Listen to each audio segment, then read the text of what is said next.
तो अभी बिहार के विधानसभा के चुनाव आ रहे हैं, क्या उसमें लड़ने की कोई कोशिश है आपकी? नहीं, मैं तो नहीं लड़ रहा हूँ चुनाव व्यक्तिगत तौर पे।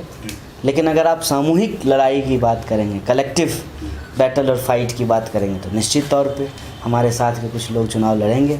हम जो है चुनाव को इस रूप में लेंगे कि हम एक विकल्प हैं, और हमारी जो बात है वो एक राजनीतिक विकल्प है।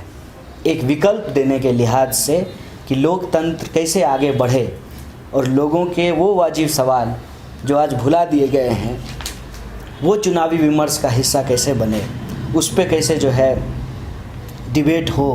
चौक चौराहों पे यदि कौन जीतेगा कौन हारेगा इसकी चर्चा चल रही हो, तो उसमें ये भी हो कि हॉस्पिटल की बात क्यों नहीं हो रही है, एजुकेशन की बात क्यों नहीं हो रही है, जो मज़दूर हैं उनके राइट्स की बात क्यों नहीं हो रही है, पर्यावरण की बात क्यों नहीं हो रही है। अब आने वाले समय में कि कई शहर इस देश के वो पानी के बिना हो जाएंगे, उसकी चर्चा क्यों नहीं हो रही है। तो इस विकल्प के साथ हम होंगे चुनाव में, और ये भी कोशिश करेंगे कि इन मुद्दों पे जिनकी सहमति हो उनके साथ एक यूनाइटेड फ्रंट भी बने। लेकिन वही जो मैंने आपको कहा पहले सवाल के जवाब में कि चुनाव लड़ने का सबसे अच्छा एक्सपीरियंस ये हुआ है कि चुनाव के बाद क्या ये भी देख पाते हैं। तो एक जो सबसे नई बात पता चली है, यूनाइटेड फ्रंट सिर्फ चुनाव में नहीं बनेगा, चुनाव के पहले बनेगा और चुनाव के बाद भी रहेगा। चुनाव का परिणाम चाहे कुछ भी हो तब भी उसको रहना पड़ेगा। मतलब यूनाइटेड फ्रंट इलेक्शन में नहीं, स्ट्रगल में बनाना पड़ेगा। मोर्चा जो बनाने का प्रयास है वो महज चुनावी तालमेल नहीं है, दो तुम्हारा दो हमारा मिला के चार कर लेते हैं, ये नहीं। फिर दो तुम्हारा दो तुम हमारा मिला के जो चार करेंगे ना, उसमें से दो निकल लेगा जिसको कहीं और इंटरेस्ट दिखेगा। तो एक कॉमन अंडरस्टैंडिंग पे, कॉमन फेथ, एक कॉमन बिलीफ, एक कॉमन मिनिमम प्रोग्राम बना करके, एक कॉमन आइडियोलॉजी। डिफरेंसेस तो होंगे, हम लोग डिफरेंसेस ज़्यादा ढूंढते हैं, जबकि डिफरेंसेस ढूंढने की ज़रूरत नहीं होती है।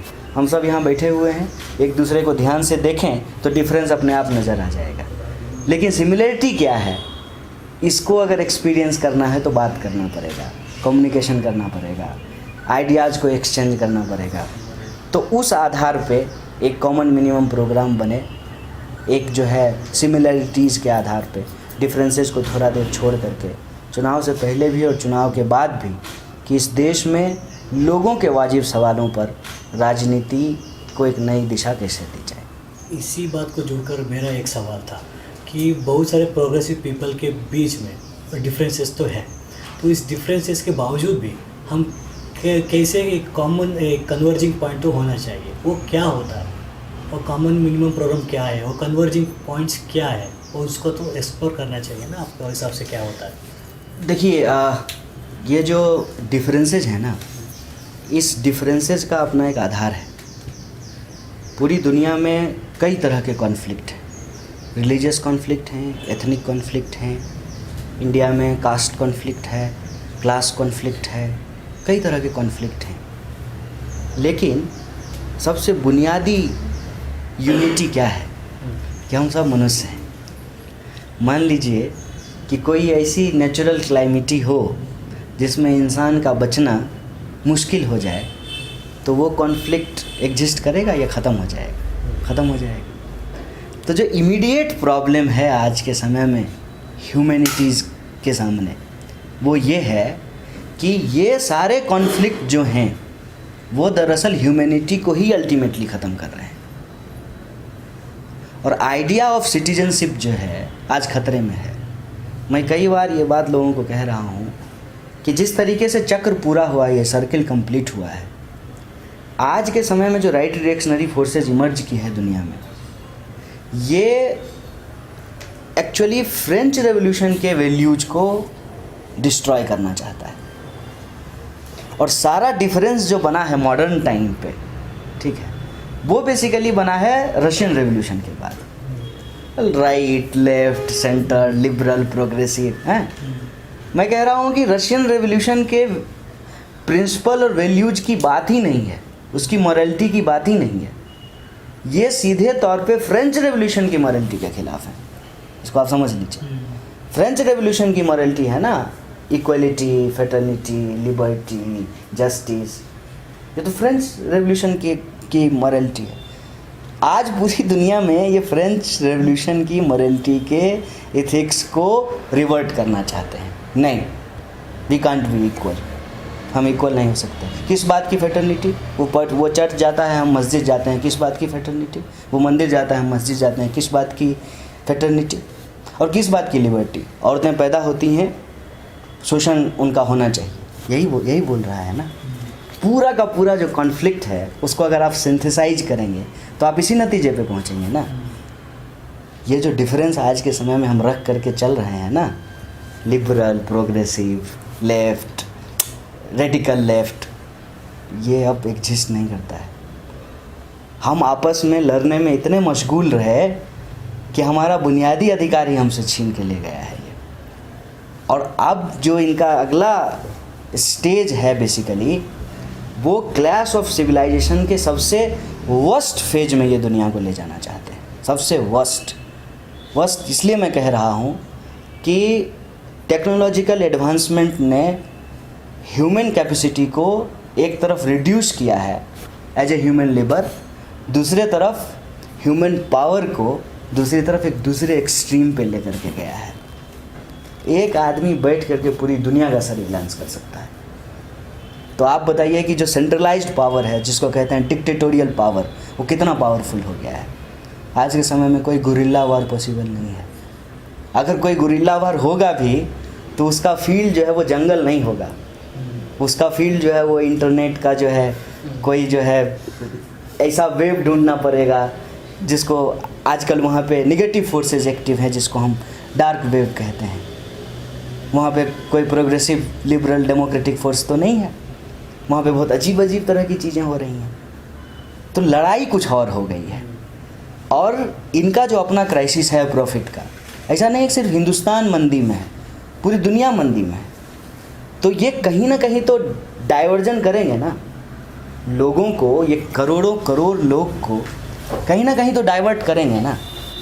अगर ये फुल फ्लेज्ड वॉर में जाएंगे तो दुनिया ख़त्म हो जाएगी। सबके पास न्यूक्लियर वेपन है।